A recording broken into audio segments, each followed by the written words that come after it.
I would like to take this opportunity to thank all of you for coming.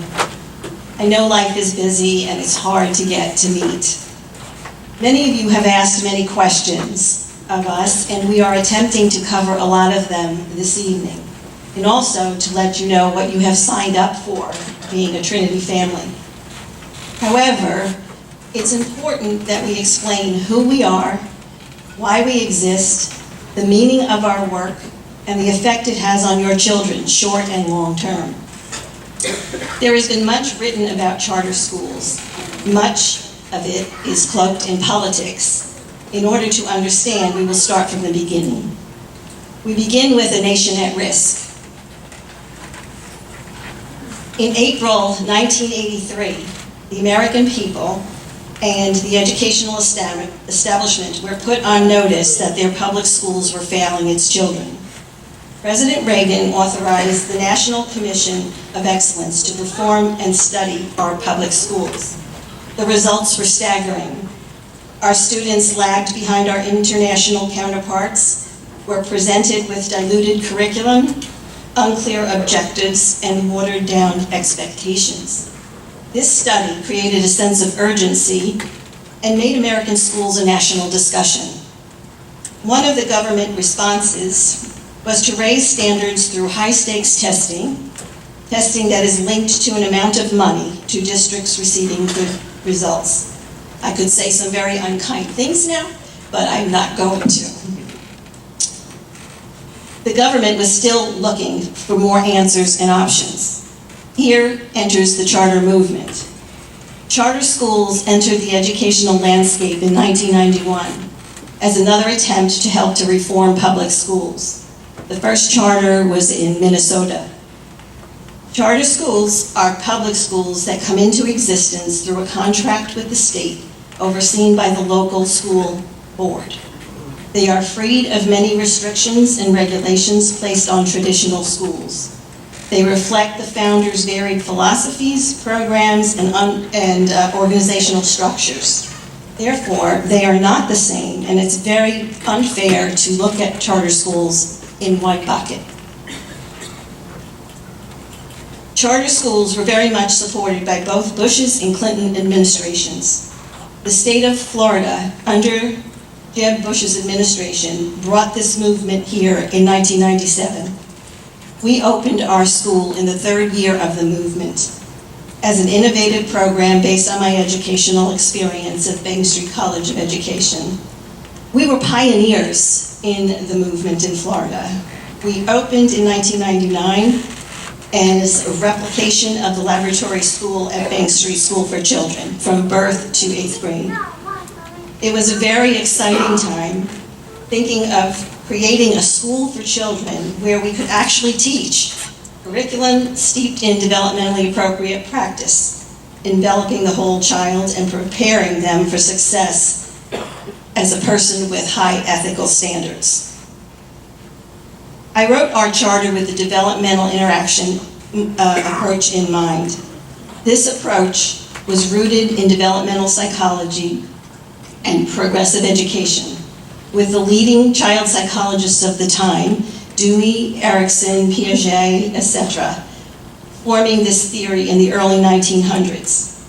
Bank Street School for Children was established in 1916. The credo, which is in all of our buildings and on our web, was written by Lucy Sprague Mitchell, the founder of Bank Street School for Children in 1916. And if you take the time to read it, it is as pertinent today as it was then. These psychologists studied human development at its earliest age, interaction with the world of people and materials, building democratic communities, and humanistic values.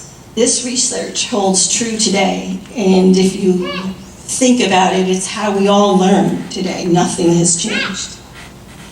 The connection here you will see is in our early childhood programs, field studies, Trinity Truths, collaboration with each others in our classroom, allowing our children to become active learners. Ms. Jen will be expanding on how that looks in our classrooms in a few minutes.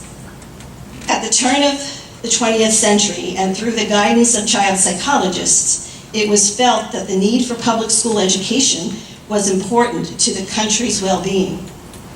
Its purpose would be to help develop citizens so they could help, in turn, restructure society as they move on in the future. Also going on at this time was the development of the Industrial Revolution.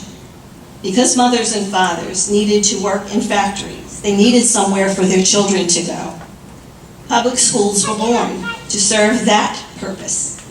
Out went the ideas of Dewey, and in came the factory model of education. And that is what you see in your traditional schools, like the ones we all went to today. The structures of charter schools, there's many. Targeted populations would be low socioeconomic,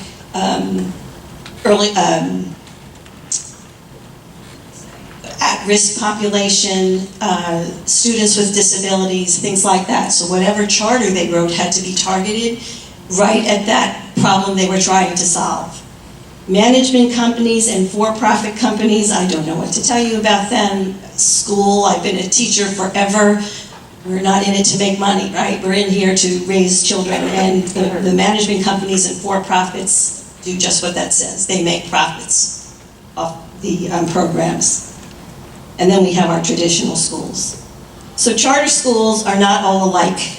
Politics likes to paint them with a broad brush, but they are all different. Trinity School for Children is the quintessential charter school for which the original purpose of the law intended.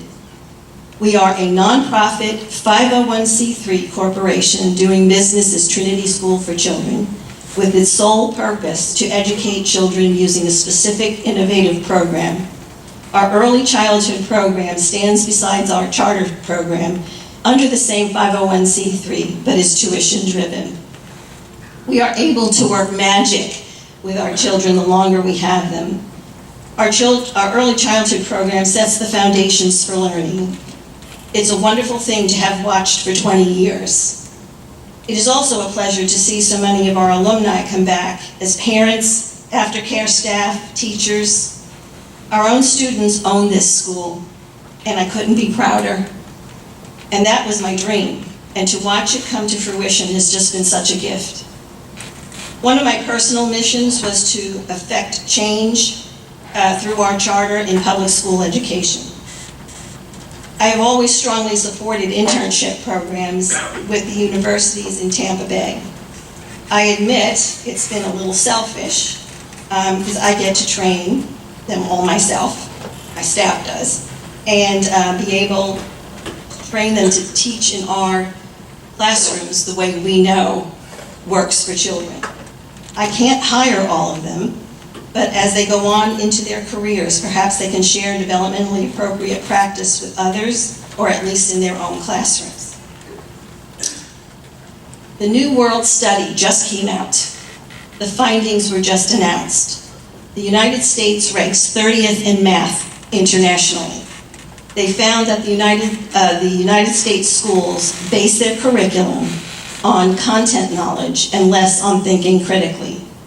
Our problem, in my opinion, is not the dollars we spend on education, which also ranked very low, but the archaic structure of our public school system. Content knowledge speaks to states' high-stakes testing. That is what they are testing for.